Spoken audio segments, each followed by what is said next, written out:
चलिए नमस्कार, आपका फिर से स्वागत है हमारे 10 कैप्सूल की इस बजट पर। जी हाँ, आज फिर से हम 10 प्रश्न लेके आए हैं आप सभी के लिए, पुलिस आरक्षक, आबकारी आरक्षक के लिए। अब हम शुरुआत करते हैं इस 10 प्रश्नों से। आपके पास नियम और शर्तें फिर से बता देता हूँ। केवल आपके पास 10 मिनट है।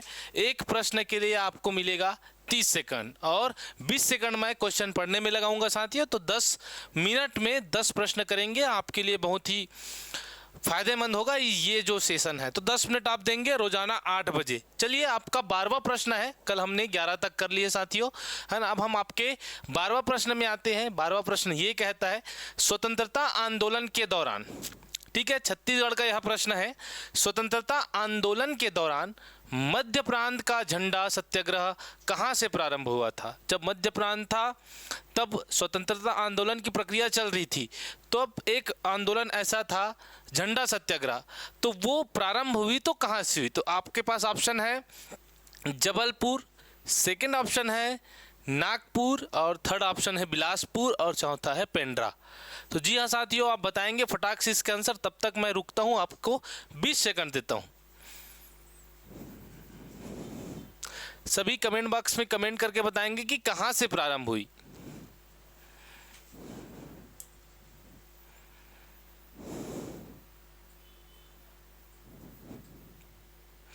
तो जी हाँ साथियों, इसका सही आंसर है ऑप्शन नंबर 1 जबलपुर। जी हाँ, जबलपुर से यह स्टार्ट हुआ है, आप सभी को बता दूं। तो इसका सही आंसर ये है। चलिए हम नेक्स्ट प्रश्न पे आते हैं।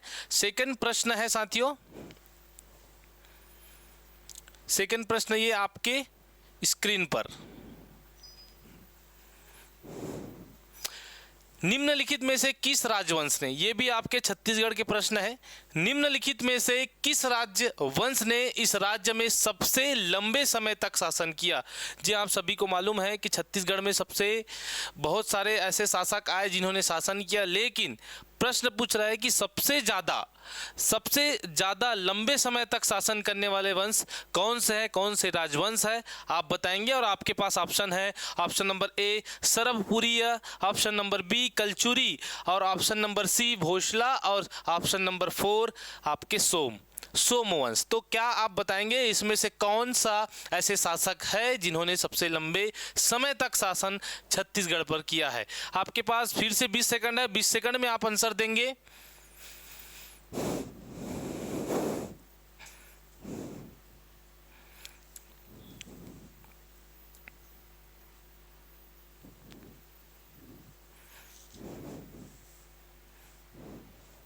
तो जी हाँ साथियों, चलिए इसका आंसर बता देता हूँ। इसका आंसर है आपका ऑप्शन नंबर बी कलचुरी राजवंश जो है सबसे ज़्यादा लंबे समय तक इन्होंने शासन किया, और इसका शासन का समय है साथियों 1000 ईस्वी से आपके 1740 ईस्वी तक। जी हाँ, 1740 ईस्वी तक इन्होंने शासन किया, यानी कि सबसे ज़्यादा इन्होंने शासन किया छत्तीसगढ़ पर। तो ये आप बात याद रखेंगे। बिल्कुल अच्छे प्रश्न हैं आपके आबकारी आरक्षक के लिए, सीजी पुलिस के लिए, नगर सैनिक के लिए सबसे अच्छा क्वेश्चन है साथियों। बिल्कुल इस प्रकार के प्रश्न आप सभी को पूछे जाएंगे। चलिए अगले प्रश्न पर आते हैं, और अगला प्रश्न है आपका, मुड़िया विद्रोह का नेतृत्वकर्ता कौन है।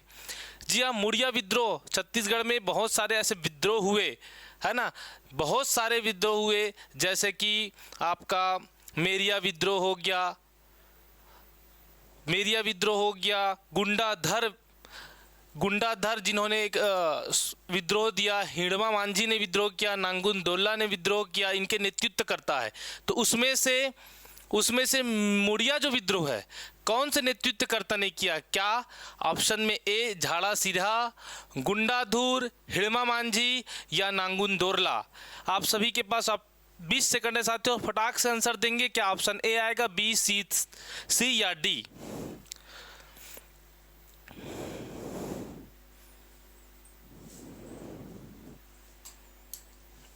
फटाक से आंसर देंगे आप सभी।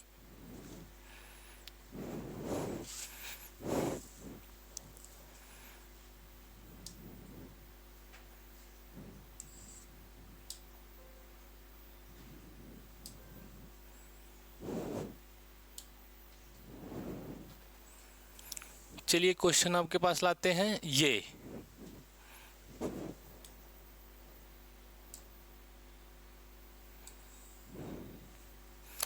चलिए, आप इसका सही आंसर हो जाएगा साथियों झाड़ा सिरहा। जी हाँ, मुड़िया विद्रोह का नेतृत्व करता कौन है? झाड़ा सिरहा। और यहाँ पे गुंडाधुर दिख रहा है साथियों। इस गुंडाधुर जो है नेतृत्वकर्ता किसके थे, कौन से विद्रोह के थे? तो वो था भूमकाल। जी हाँ साथियों, भूमकाल विद्रोह का नेतृत्व करता थे गुंडाधुर। जी हाँ, गुंडाधुर भूमकाल विद्रोह के। इनके अलावा हिड़मा मांझी है ना, ये किसके नेतृत्व करता थे? तो ये है मेरिया विद्रोह। जी हाँ साथियों, आप लोग याद रखेंगे मेरिया विद्रोह। इसके बाद आपके पास आता है नांगुल दोरला। तो नांगुल दोरला किसके विद्रोह थे? तो कोई विद्रोह। जी हाँ, कोई विद्रोह इसके नेतृत्वकर्ता कौन थे? नांगुल दोरला। तो इस प्रकार से मुड़िया विद्रोह का झाड़ा सिरहा, गुंडाधुर का भूमकाल विद्रोह और मेरिया विद्रोह का हिड़मा मांझी और कोई विद्रोह का नांगुल दोरला। इससे बिल्कुल आप सभी के प्रश्न पूछे जाएंगे। ये जनजाति के प्रश्न है साथियों, है ना, जनजाति के प्रश्न है। चलिए 15वां प्रश्न पे आते हैं। छत्तीसगढ़ में सतनामी पंथ का, बिल्कुल सिंपल सा प्रश्न है, सभी के सभी आंसर सही आना चाहिए। छत्तीसगढ़ में सतनामी पंथ का कौन सा प्रसिद्ध धार्मिक केंद्र है?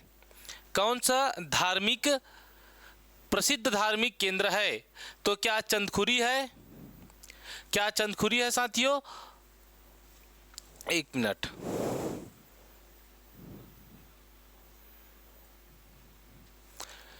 क्या गिरौदपुरी है, क्या चंदखुरी है, ऑप्शन नंबर सी चिरमिरी है, या ऑप्शन नंबर डी चंद्रपुर है? ये चारों छत्तीसगढ़ के प्रसिद्ध स्थल है।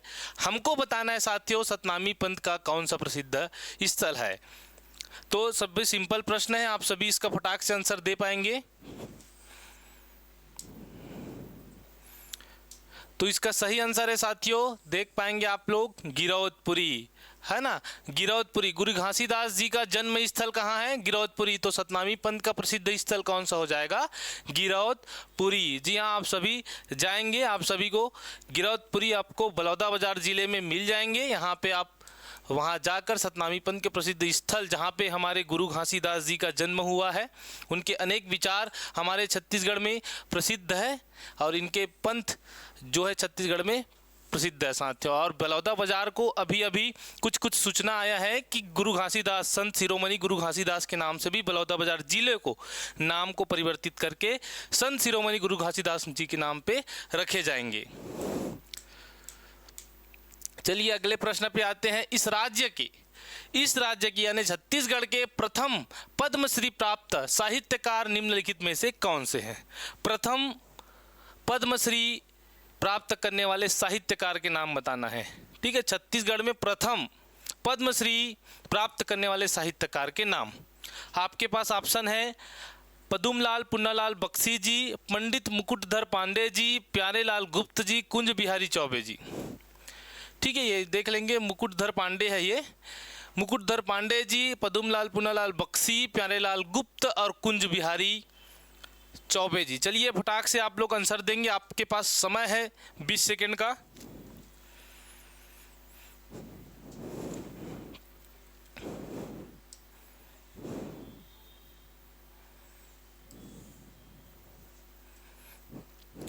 चलिए इसका आंसर बता देते हैं आप सभी को। इसका पद्मश्री प्राप्त करने वाले, प्रथम पद्मश्री प्राप्त करने वाले साहित्यकार है पंडित मुकुटधर पांडे। जी हाँ साथियों, पंडित मुकुटधर पांडे जी क्या है? प्रथम पद्मश्री प्राप्त करने वाले साहित्यकार है। इनको कब मिला? 1976 में। पहली बार छत्तीसगढ़ के साहित्यकार को 1976 में मिला साथी। चलिए अगला प्रश्न आता है आपका 17वां प्रश्न। मध्य प्रांत का पहला प्रांतीय, ठीक, मध्य प्रांत एक पूरे छत्तीसगढ़ भी उसमें शामिल था मध्य प्रांत में। तो मध्य प्रांत का पहला प्रांतीय राजनीतिक परिषद का अधिवेशन कहां और कब आयोजित किया गया? बिल्कुल बहुत सुंदर सा प्रश्न है। मध्य प्रांत का पहला प्रांतीय राजनीतिक परिषद का अधिवेशन कब और कहां आयोजित किया गया? आपके पास पहला ऑप्शन है साथियों नागपुर में हुआ था 1905 में। क्या जबलपुर पे हुआ था 1905 में, या रायपुर में हुआ था 1905 में, या जबलपुर में हुआ था 1906 में? आप लोग फटाक से आंसर देंगे साथियों, इसका आंसर फटाक से दे देंगे।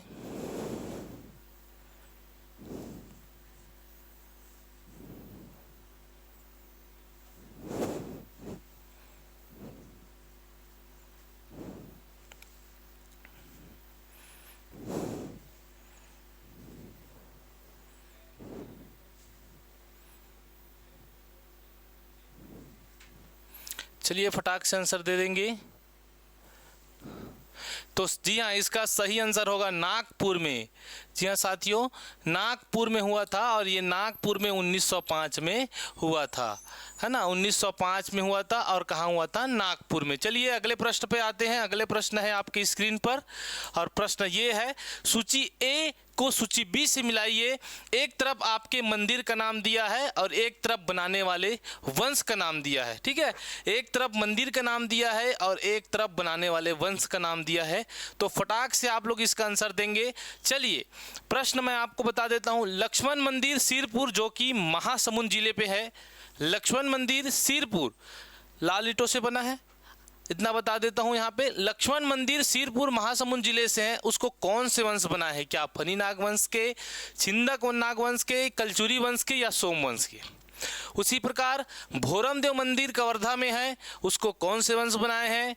उसी प्रकार शिव मंदिर बारसूर बस्तर में, जो कि उसको कौन बनाया? इनके अलावा शिव मंदिर पाली में, शिव मंदिर पाली कोरबा जो कि कोरबा जिले में है, उसको कौन से राजवंश ने यहाँ पे बनाया है? आपके पास ऑप्शन दिया है, जोड़ी मिलाकर बताना है। चलिए आपके पास बहुत ही कम समय है, इसको फटाक से आप लोग कमेंट करके आंसर बता देंगे। 20 सेकंड के अंतर्गत आपको इसका आंसर देना है।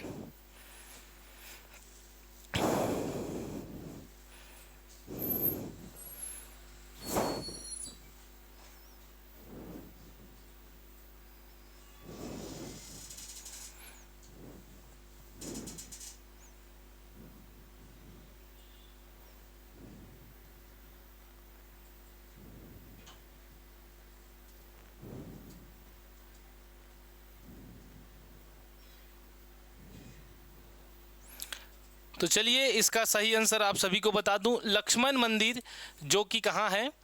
सिरपुर में है और ये जिला पूछेंगे तो महासमुंद में। तो इनको सबसे पहले राजवंश जो बनाए हैं वो सोमवंश, जी हाँ सोमवंश राजवंश है जिन्होंने लक्ष्मण मंदिर को बनाए हैं। अब इसमें से कौन से? तो देवी वाष्टा ने अपने पति हर्षगुप्त की याद में बिल्कुल इस मंदिर को बनाया है, लक्ष्मण मंदिर सिरपुर को। ठीक है, जिस प्रकार शाहजहां ने ताजमहल बनाए हैं अपनी पत्नी, है ना, मुमताज की याद में, उसी प्रकार से लक्ष्मण मंदिर का निर्माण सोमवंशीय शासक देवी वाष्टा ने हर्षगुप्त के याद पे बनाए हैं। चलिए दूसरा ऑप्शन मिला लेते हैं, भोरमदेव मंदिर कवर्धा में। जी हाँ, भोरमदेव मंदिर कवर्धा में है, आप सभी को मालूम होगा, वहाँ पे आप मंदिर गए होंगे तो बिल्कुल। भोरमदेव मंदिर कवर्धा में अब उसको कौन से वंश ने बनाए हैं? तो आपको बता देता हूँ, फनी नागवंशी शासक गोपाल। ठीक है, फनी नागवंशी शासक गोपाल देव के माध्यम से इसको क्या है बनाए गए हैं। ठीक है, तो भोरमदेव यहाँ पे हो जाता है, भोरमदेव सेकेंड नंबर का फनी नागवंशी। अब आता है सिरपुर मंदिर बारसूर का। अगर आप बस्तर गए होंगे तो वहाँ पे बारसूर का शिव मंदिर देखे होंगे। अब बारसूर में बहुत सारे बड़ा गणेश, छोटा गणेश, ढोलकल गणेश भी मिलेंगे, लेकिन यहाँ पे पूछा गया शिव मंदिर। तो आप बस्तर गए होंगे तो 32 मंदिर दिखा होगा, 32 खंभों वाला 32 मंदिर, तो वहाँ पे शिव मंदिर, उसी के बारे में पूछा गया। तो उसको कौन से बनाए हैं? तो उनको बनाया है साथियों छिंदक नागवंश शासक द्वारा इसको बनाया गया है। इसके अलावा शिव मंदिर है, शिव मंदिर कहाँ का? पाली का। अब ऑप्शन एक ही दिख रहा है, कलचुरी वंश, लेकिन कलचुरी वंश क्यों लिया गया है मैं बता देता हूँ क्यों लिया गया है। क्योंकि इस मंदिर को निर्माण राजा विक्रमादित्य के द्वारा बनाया गया है। किसके द्वारा? राजा विक्रमादित्य के द्वारा इस शिव मंदिर पाली को बनाया गया है, लेकिन इसका मरम्मत कलचुरी शासक जालंधर प्रथम, एक बार फिर से बता देता हूं, इसको राजा विक्रमादित्य के द्वारा बनाया गया है शिव मंदिर पाली का, लेकिन इनका मरम्मत जाजल्य प्रथम के माध्यम से किया गया, जो कि कलचुरी शासक है, इसीलिए ऑप्शन को लिया गया है। ठीक है, तो ये हो गया ए का 4, ए का डी और दूसरा का ए, तीसरा का बी और चौथा का सी। तो आपके ये डी ऑप्शन बिल्कुल आप सही का, सभी का सही होता है, सबका सही जवाब। चलिए आगे प्रश्न पे आते हैं और आगे प्रश्न है, निम्नलिखित में से कौन से जोड़ी व्यक्तित्व एवं लोक कला सुमेलित है। ठीक है, हम लोग समय ज़्यादा लगा दे रहे हैं तो चलिए फटाक से करते हैं कि निम्नलिखित में से एक तरफ दिया गया है व्यक्ति का नाम, व्यक्तित्व और उनके लोक कला, अब इसको मिलान करना है। तो चलिए झाड़ू राम को पहले देखते हैं। तो यहाँ पे झाड़ू राम देवांगन जी, ठीक है, झाड़ू राम देवांगन जी है, झाड़ू राम देवांगन। अब ये कौन से लोक कला वाले थे, ये तो पंडवानी का है ना, पंडवानी, इसको गुरु मानते हैं पंडवानी का झाड़ू राम देवांगन। उसी प्रकार ये आपके आ जाते हैं दूसरा महासिंह चंद्राकर। तो महासिंह चंद्राकर चंदैनी गोंदा, बिल्कुल चंदैनी गोंदा का नहीं है साथियों, ये बिल्कुल गलत है। चंदैनी गोंदा इसका नहीं है। और ये भरथरी सुरुजबाई खांडे है, तो ये तो बिल्कुल गलत होता है पहला, दूसरा भी यहाँ पे गलत होता है। अब तीसरा दुलार सिंह मंदार जी है ना, दुलार सिंह मंदार जी नाचा, तो बिल्कुल नाचा इसका सही आंसर होता है। और नाचा का भीष्म पितामह, नाचा का भीष्म पितामह किसे कहा जाता है, तो दुलार सिंह मंदार जी, दुलार सिंह मंदार जी, ये इसका सही जवाब हो गया। और ये भैयालाल हिडाऊ, ये राउत नाचा, बिल्कुल गलत है। तो आपका तीसरा ऑप्शन बिल्कुल सही है साथियों, तो तीसरा ऑप्शन बिल्कुल सही है, आप सभी का बहुत ही सही जवाब। चलिए अंतिम प्रश्न पे आते हैं, किस संगीत वाद्य के साथ प्रख्यात संगीतकार अनुपमा, एक बार फिर से ये एक हट जाएगा, विश्व प्रश्न है आप सभी का, ये विश्व प्रश्न है ना। तो किस संगीत वाद्य के साथ प्रख्यात संगीतकार अनुपमा भागवत जुड़ी हुई है, क्या बांसुरी से, वीणा से, सितार से या तानपुरा से। ये आपके सभी वाद्य यंत्र हैं। तो अभी प्रख्यात के रूप में हमारे अनुपमा जी हैं, जिनका आप भागवत अनुपमा जी का संगीत वाद्य बताएंगे। आपके पास ऑप्शन है बांसुरी, वीणा, सितार और तानपुरा। तो इसका बिल्कुल सही जवाब है साथियों आपका सितार। ठीक है, ये वाद्य यंत्र है, आप सभी याद रखेंगे। चलिए ये आपका सेशन समाप्त होता है। चलिए अब इसमें आप सभी को हमारे साध्य पीएससी एकेडमी में छत्तीसगढ़ एएसआई, छत्तीसगढ़ पुलिस, आबकारी आरक्षक, नगर सैनिक के लिए एमसीक्यू चल रहा है और इन सभी का नई बैच एक बार फिर से स्टार्ट हुई है, जिसमें आप सभी के सभी इस नई बैच में दिए गए नंबर पे कॉल करके पूछ सकते हैं किस प्रकार से आप सभी की क्लासेस चल रही है। लगभग छत्तीसगढ़ पुलिस में 4 क्लासेस, आबकारी आरक्षक में 5 क्लासेस क्योंकि वो एग्ज़ाम पहले हुए हैं, और नगर सैनिक के भी अभी 4 क्लासेस चल रही क्योंकि इनका भी पात्र की घोषणा कर दी गई है। और एएसआई में 3 क्लासेस, जिसमें जीएस के और मैथ्स के अलग से चल रहे हैं। तो जी हाँ, आपके सब्जेक्ट के हिसाब से, आपके सब्जेक्ट के वेटेज के हिसाब से क्लासेस लग रही बहुत बेहतरीन तरीके से। साध्य पीएससी एकेडमी में ये तीसरा बैच है एएसआई का और पुलिस का और आबकारी का। तो जी हाँ, आप इस नए बैच से जुड़कर अपनी तैयारी कर सकते हैं और मेरे साथ जुड़कर 10 प्रश्नों के साथ अपना तैयारी स्टार्ट कर सकते हैं। साथियों आपके पास मौका है ना, तैयारी कर सकते हैं क्योंकि आपके पास मौका एएसआई का है और ये आबकारी आरक्षक का है, और पुलिस का तैयारी तो वही करेंगे जिनका फिजिकल निकला हुआ है। तो चलिए आप सभी से फिर मुलाकात करेंगे अन्य सेशन पे, और रोजाना देखना ना भूले साथियों 8 बजे, बिल्कुल शाम रात 8 बजे आप बिल्कुल खाना वाना खा के पहुँचे, 10 मिनट यहाँ पे देख के अपना छत्तीसगढ़ स्ट्रांग कर सकते हैं। चलिए आप सभी से फिर से मुलाकात करेंगे, तब तक के लिए आप सभी को धन्यवाद।